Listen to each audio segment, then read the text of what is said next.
nimuhorane n'umukama inkuru nziza ya Yesu Kristo nk'uko twayandikiwe na Luka mweranda.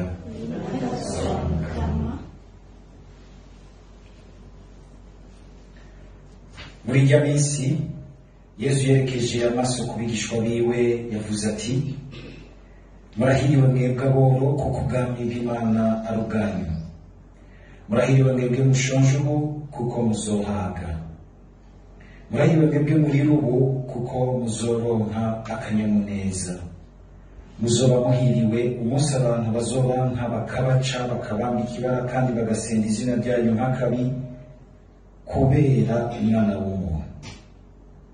Nimunezerwe muhimbagwe ujya munsi kuko impera yanyu izoba nini mw'ijuru, uko niko bagiye abahanuzi. Yamara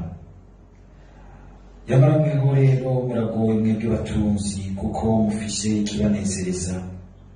Muragowe mwebwe muhimvye ubu kuko muzosonza. Muragowe mwebwe mutwenga ubu kuko muzoba muganya. Muragowe umunsi bose bazoba bavuga neza kuko base babigiriye abahanuzi b'ibinyoma. Dushimagize iyi nkuru nziza ya Kristo.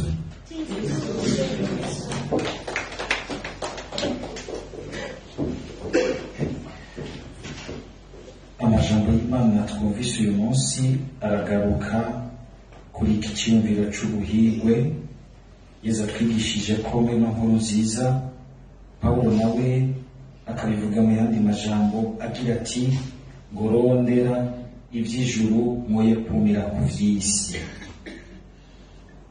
Ijuru naho hari abashikiriye ubuhigwe bwuzuye. Burya umuntu nta kindi agenda agana ashaka kumva yuko ashikiriye ubuhigwe bwuzuye, ariko nk'uko umuntu aza arabibona mu buzima bwiwe, nta muntu ashobora gushikira ubuhigwe bwuzuye akiri ngaha ku isi. Haraza haracamo ibindi bihe bibabaza, biremera, bigoye, ariko akaba umuntu ari mu ntumbero y'ubuhigwe bw'ijuru. Mugira ngo ngaha si ukuvuga yuko umenga ibyenza tubwiye n'ubuhigwe buraho, ariko n'inzira yo gushikira ubuhigwe. Inzira yo gushikira ubuhigwe ni ukuvuga nturabushikira bwose, ariko uri mu ntumbero, uri kugenda ushikira ubuhigwe budahera. Iyo nzira Yesu ayitubwiye asa n'udukaburira kumva iyo nzira y'ubuhigwe, urupfunguruzo rwayo. Vyotangaza ingene umuntu aciye abisoma akabisomera aha hejuru nyene uko Yesu abivuze, umuntu yova bitabura nabi. Ko Yesu agira ati, ngo hahiriwe aboro, hahiriwe abashonje, abari mu marira, abahamwa. Ivyo bintu birimo ubuhigwe buhe? Ibintu bibabaza. Mbere agaca agira kukamenga aratandukiriye abahaze, abatwenga. Nkuko boca harya muranumva iyo biriko muratera umurari w'umuyaga, twenze igitabura munwa gati uragowe kuko uriko uratwenguwe. Jogora gutangura. Iyo muranumva abatwenga bakishongora, bakibagira ko ariko barafata ibiganiro hafi. Muragowe kuko mutwenguwe, muranyariwe, muragowe. Sireza baba kuvuga, hariho akajambo gaha kavuzwe gakomeye cyane kabitwaye byose, akayagiza mu munsi no mu gusoma ko nageze hano mu gusoma ndahindura ingene ndabivuga, ngo kubera umwana w'umuntu. Kubera umwana w'umuntu. Aba bagowe, aba bashonje, aba banyotewe, aba bahamwa, ntibahiriwe kubera ko bagowe, bashonje, banyotewe, bahamwa. Oya, kuko uko gusonza kwabo, kunyoterwa kwabo, kugwamwa kwabo, bari bamwe bari kumwe n'umwana w'Imana, bari mu nzira y'ubuhigwe. Aba nabo batunze, bagowe bahimbye batwenga ubu ntibagowe kubera yuko batwenga bahimbye banezerewe, oya, ntibagowe kubera ibyo, bagoye kuko babimeze uko batari kumwe n'umwana w'umuntu. Uguhigwa rero si ibyo dufise canke tudafise, ahubwo nuko mu gihe dufise canke tudafise tutabura uwo azana ubuhigwe mu buzima bw'umuntu. Ubuhigwe bw'umuntu rero si ibintu, si n'ukuntu, n'umuntu yitwa Yesu Kristo mu buzima bwacu. Utunze cyangwa udatunze, ufise cyangwa udafise, hari igihe uba ufise n'igihe utabufise, ku buryo bw'uko vyovura. Kubera iki Yesu ashobora kuvuga gutya? Arafise ingo yuko umenga avuze ubuhigwe abufatiye ku bantu bagowe bababaye, akavuga amagorwa y'igihe kizoza abifatiye ku bantu umenga barahinduye uyu munsi. Arafise igituma. Yesu agomba guhindura icyiyumviro, gukuza no gucyora icyiyumviro cy'Imana bari bafise icyo gihe, kandi nibo mu batari bake kitaraduheramo. Natwebwe ugiye kuraba benshi hamwe ngo dukoreshe icyo bita ikiganiro cya micro-trottoir, akatubaza ati umuntu ahiriwe. Sinzi ko muzana umuntu ahiriwe wahariya mu Kidumbugwe, aho bahoze bita mu Kidumbugwe ubu ni hehe? Mukati yarabutse amwe hari mucana kera hari ahantu hari rwose hageze kuba ariko haboneka yuko hariho hantu hari abantu bagowe ba mbere muri iki gisagara, ubwo basigaye hari amazu y'abantu batunze bamerewe neza.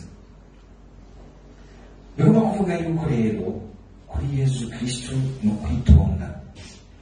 Icyo cyiyumviro cy'uko umenga Imana n'ubuhigwe byayo umenga bipanze ku muntu afise, niko babona kera. Babona yuko umuntu agowe, afise ubuzima bwoye, ibyago bihurirako canke kuriya, bakabona bati ujya muntu nakome musosi ariko abishurira ibi yakoze. Barabona abantu benshi bose bashikiwe n'ikintu kibatera amagorwa n'amaganya, kazona banyandikira mbe pati ngo nacumuriye ikimana ca cyumviro ciyo iyo Mana iracariho mu batari bake. Yagira ingorane ari bica muriya abana bihoye Imana bakamuha nominasiyo ahantu atashaka, kujye sinzumira nariye Imana kugira ngo uracafise wowe wihayima, uracafise icyiyumviro cy'Imana ipanze gusa iyugaraniye mu bantu bikundiye, abantu babaciye imiryango yugurura, abantu bose bakundwa bavugwa neza, babona umenga Imana ipanze iwabo. Abandi bariko barishura akabi bakoze nibakoma, ahubwo nibobona. Nuko abantu biyumvira Yesu arashaka no kuvura icyo cyiyumviro, ku buryo bw'uko n'abantu bagowe bamerewe nabi hagira igihe nabo nyene bakibona muri ayo magorwa bakagira bati hariyo ibintu twacumuriye Imana, ndiko ndishura ibyo nakoze, nta n'ibihari. Ahubwo ukomeze ugasanga ikibano nico cakugize gutyo,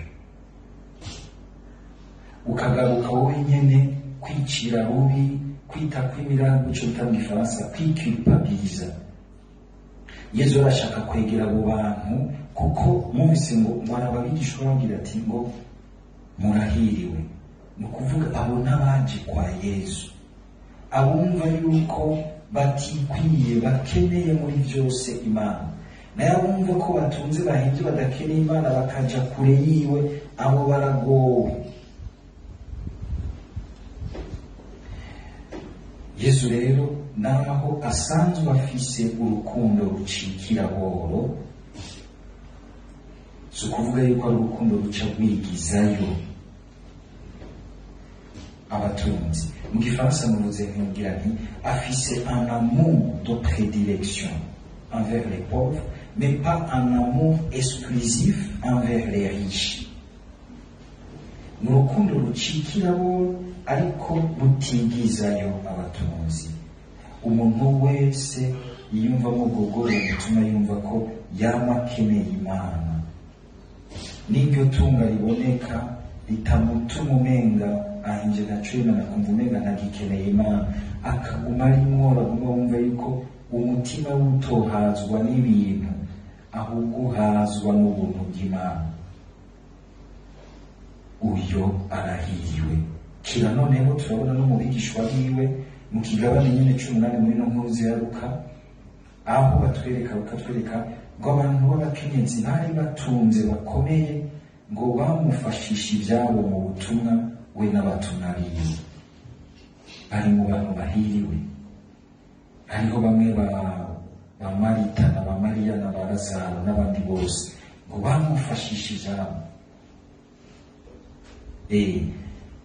Bari muri n'abatunzi, aho tubyumve neza arize bivuze gutya, si ukuvuga yuko umenga yigize y'abatunzi oya, ahubwo abatunzi bigirwa kure yiwe bakamutera akagere, abo baragowe. Abo baronka itunga mu nzira itariyo, kandi naho boyironka mu nzira yo ntibamenye kurisangira n'abandi neza, abo baragorwa. Tugire Kristo. Ariko itunga kandi icyo tubona itunga ry'amafaranga gusa, itunga riri kwinshi, wewe nyine usanzwe uritunga. Ingabirano zindi zose n'itunga Imana yaduhaye, ubwo uramenyera kubandanya ugwiza iryo tunga ry'uburyo n'amafaranga y'ingabirano zindi z'umutima, kugira ngo ugwize ubuhigwe mu buzima bwawe no mu buzima bw'abantu. Ariko kandi muvise Pawulo ingana agaruka akatubwira ati hari ibindi bintu vyiba ubuhigwe bw'Imana abari mu Mana. Yandikira Abanyakolosi n'Abakristo, mugabo ngo baracari n'ingeso z'ubushirasoni, z'ubuhumbu, z'ubusambanyi, z'ukubeshanya, z'ubukazi, zikiba ubuhigwe.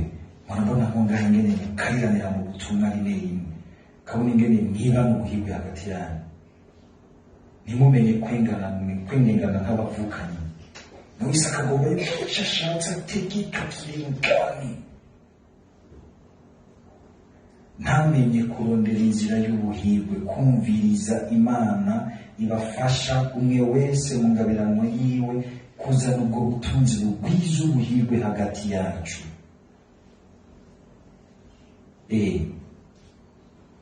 Muze murabaha abantu babana umenga bariyemera nako, umwe wese agomba kuja hejuru y'uwundi, agomba kuganzanya, bafatwa n'abaganza, ubuhigwe bukagenda.